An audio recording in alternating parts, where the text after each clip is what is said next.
Hey LinkedIn, this is week 27 of round 2 of my videos every single week on LinkedIn. For this week's video, I want to share something I learned at the Leadership Development Conference I attended 2 weeks ago.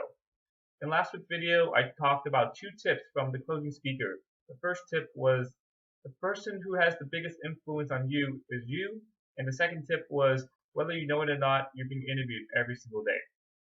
For this week's video, I'm going to talk about divergent and convergent thinking. You can use this as a brainstorming tool to create a lot of choices before choosing the best one from the list. To make this work, you get to distinctly separate the divergent part and the convergent part. In the divergent part, everyone contributes ideas, and none of these ideas are shot down. All of these ideas are written down and recorded, and they're not debated about at that moment.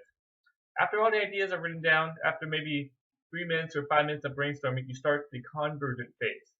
You spend a few minutes cutting the number of ideas to maybe a top 10, spend another few more minutes cutting it down to a top 4, and eventually choosing your best idea or your top 2 ideas that you want to move forward with. This technique helps create a more inclusive environment where all ideas are accepted and written down. People during the divergent phase, during the brainstorming session, are more likely to contribute ideas if they know their ideas are going to be accepted and not going to be shot down immediately or rejected.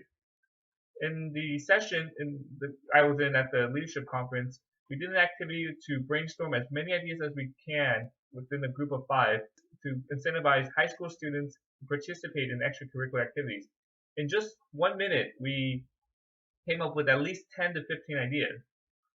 We then repeated the same activity, but this time you secretly choose someone to support their idea, and you secretly choose someone in the group where you will oppose every single one of their ideas. And as you can imagine, even though we had more time, we had 3 minutes to do this, we ended up with no more new ideas being generated because we were arguing with each other, we were shooting down ideas, we weren't being supportive of each other. That's the divergent and convergent way of brainstorming. Come up with a bunch of ideas, be as divergent as possible, and eventually cut that list down and converge to a single idea or 2. What are your favorite brainstorming techniques? Let me know in the comments below.